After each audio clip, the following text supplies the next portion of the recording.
Well, I grew up in Brown Sub, and I went to elementary school in Brown Sub. Well, it was called Brownsville, right? And at that time, we had first through sixth grade. And when you graduated from sixth grade, then we was bused to Dorsey Senior High School.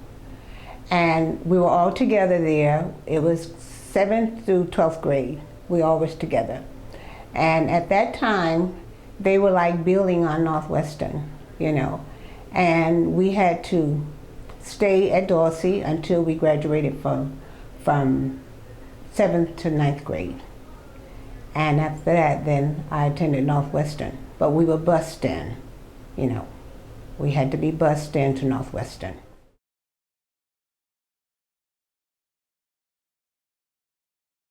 And my fondest time there, I wanted to be a cheerleader, so I was a cheerleader for Northwestern. And we had like Turkey Day games, you know, we had big parades and everything because Booker T was our rival school, you know, so those was fun times for us. We had a great time, you know. And I can remember my class, I graduated in 1960, and we had it was like a show where we would put on plays, and it was called Miami Northwestern Players. And we did this play, and it was June Fever, and it was based on graduation, you know. And our teachers who was in charge of that, Miss Lorna Brown Simmons and Miss Hart, you know, I can remember that. And during the, it was 3 acts, and between each act, we had a band, and the band was the swing band, so they would play for the audience to entertain them during commercial time.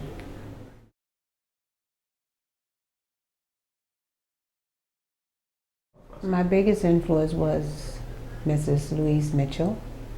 She taught cosmetology, and you know, you always have a favorite teacher, and you know, if I ever wanted to talk about something, I can go to her and talk with her. She was my favorite. You know, growing up in the 50s and my time, you know, there was a lot of prejudice during that time. There was prejudice among my own race and also among the white race. And I know at Northwestern, you know, most of the girls and things that participate in things, they were all light-skinned with long hair. And I didn't have that, you know. And there was a lot of times that I wasn't chosen for things because of those reasons. But I was always smart academic. And what really took the cake is that when I wanted to be a cheerleader, you know, I had, you know, feelings that I wouldn't be chosen because I was the darker sister and I wore afro, you know. So I went to Miss Mitchell and I said to her, I said, I would love to be a cheerleader. So she said, well, why not? You know, go out for it. So I said, well, if I go out for it, I'm not going to be picked. So she said, well, why are you saying that? I said, because if you look around, all the girls that were in things were always the light-skinned black girls.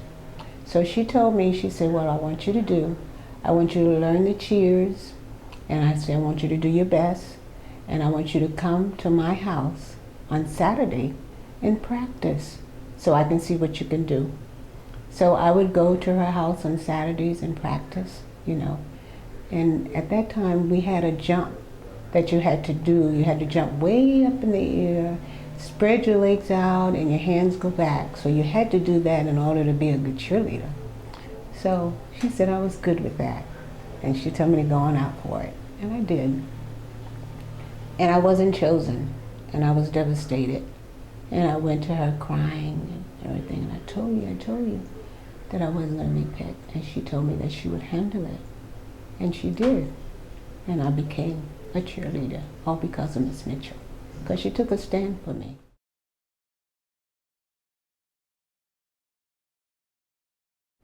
I really didn't want to go to college. And I said to myself, I said, well, you know, what am I going to do? And my mother at that time, I wanted to be an interior decorator. And at that time, the only place that I could go would be New York, to the New York School of Interior Decorating. But my mother felt as though that I could not go there because New York was a big city, and me being a young girl, she'd say, no, I'm sorry, you can't do it, you know. So I had a girlfriend who lived in Coconut Grove, and she went to Carver. But for some reason, we got together at a workshop or something, and we became friends. So, and she said to me, she said, Joann, she said, you know, you need to go to college and be a teacher. So I said, well, why do you think that? She said, because I watch your style, the way you care about people, and I think you would be good for that. I said, no, I don't want to do that. I ain't got time to read them big books and all that stuff. So she said to me, she said, well, if you go, I'll go with you. So I said, you will? So we went to college together. And that's how I became a teacher, because of Betty Coleman.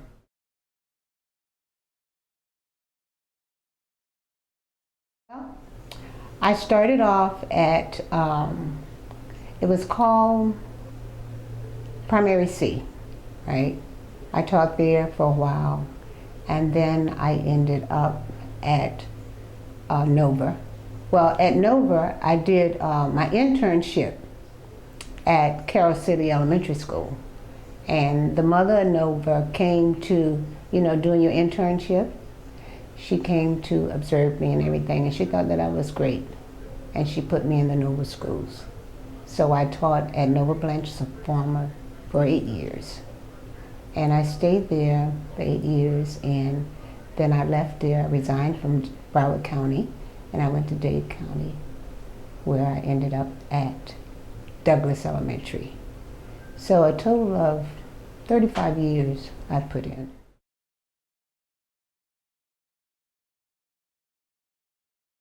What happened is that I retired August of 2000, and I was bored that first year because teaching is my first love. I really miss the kids. So one Sunday, John was reading the Sun Sentinel, and he was reading the Sun Sentinel, and he said, Joann, you say you're bored. Here's something that you can do. So I said, what is it? So I looked in the paper, and it said if you're 50 and older, you can join the Senior Games. I said, well, what is a Senior Games? I've never heard of that before. So they had a telephone number there. So I called the number, and I asked the lady, I said, ma'am, I see your advertisement in the paper for Senior Games. What is that? She said, well, these are athletes who were athletes in high school, college. Some became athletes after, you know, they retired or whatever. She said, but you have to be 50 in order to be a part of it. And she said, this is the 13th year we've been having it. And I said, right here in Broward County? And she said, yes. I said, I live in Broward County, but I never heard of it. So she said, well, how old are you? And I said, I'm 62. She said, well, you're way old enough. I'm going to send you out an application. So I said, okay. So she sent me out this application, and this was like November of 2002. When I got the registration and everything, I looked on there and I said, oh my God, I've never done any of this stuff, you know. And it was just like a voice spoke to me, just like I'm talking to you now. It said track and field. So I checked track and field, and I saw the 100 meters, the 200 meters. And because I didn't know anything about track, never was trained for anything, any running events, I checked 100 meters because I thought that would be easier than 200.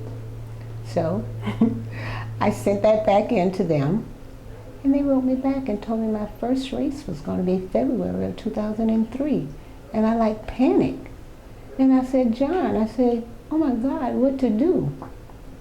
He said, Joann, you picked the hardest race. You got to run that race in seconds. I said, what do you mean seconds? And he said, you're going to be running in February. You got to start some kind of training. So what I did, I got into a senior aerobic class. I started doing Pilates. He started walking with me 7 days a week, rain or shine. We just walking, you know. So when January rolled around, he said, Joann, you've been doing all this other stuff. I don't even know if you can run. I haven't seen you run. So he said, well, I'm going to take you out to Trans Power Stadium, And he said, now it's too late for you to try to get off of those blocks because that takes skill, you know, and strategies and all of that. He said, I'm going to teach you how to get down on your hands and knees, and you're going to heist your butt way up in the air, and when I blow the whistle, you take off. So I did that. He said to me, I think you can do this. You got speed to be an old lady. So when February the 8th rolled around, I went out to, it was Fort Anderson Senior High School. And when I got out there, I saw all these people out there. I mean, everybody had gray hair, you know, everybody was 50 and older, you know.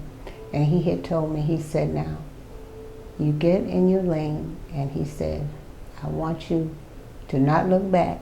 You know, he said, when that gun go off, I want you to run like you done stole some watermelons. That's what he said to me. And don't you look back. And when the gun went off, I took off. And my first race, I won the gold medal. And I clocked in at 21 seconds. And I didn't know that it was a qualifying race for the state.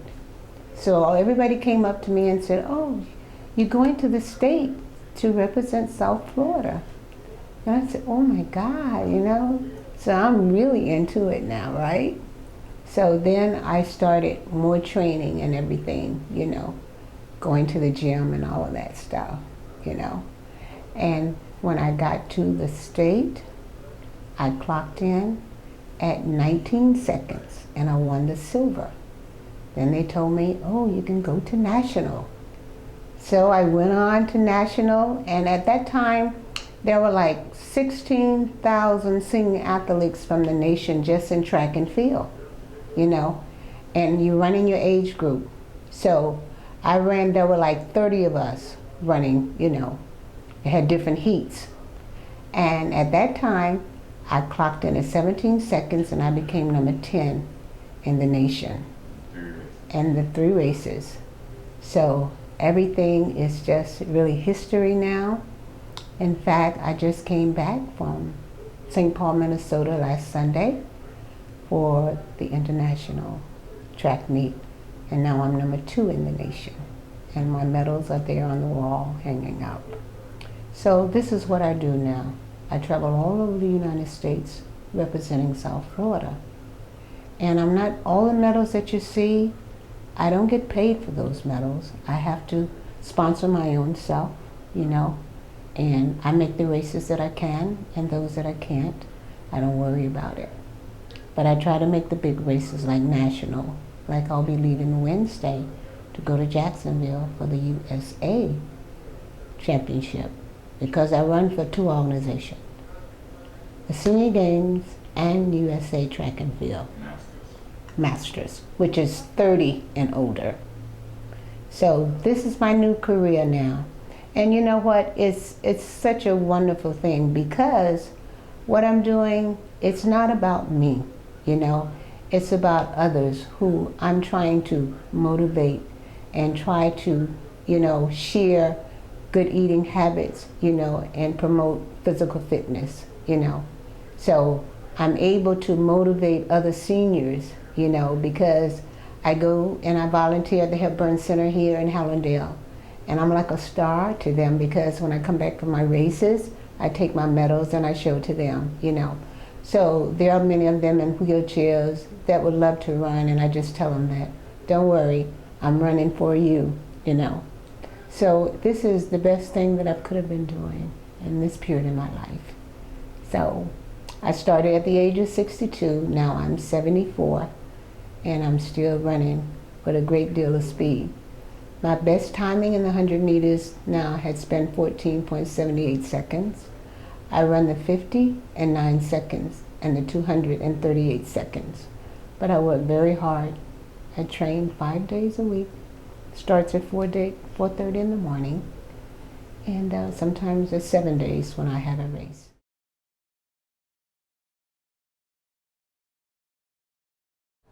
When I go back, I talk to the boys and girls, roughly 12th graders, you know, and I share my story with them to let them know that it does not matter where you come from, you know, who your mother and father is. It's what's in your heart that matters.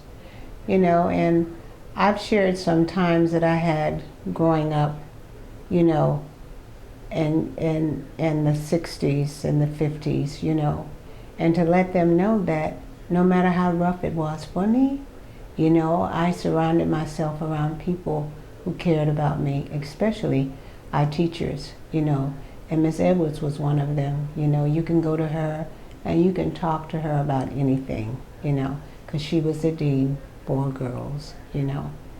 And I share that with them to let them know that, you know, there is somebody who cares about you. You know, you have to reach out and ask for help, you know.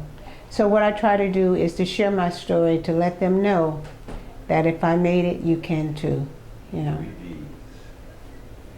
Happy 60th anniversary, Miami Northwestern.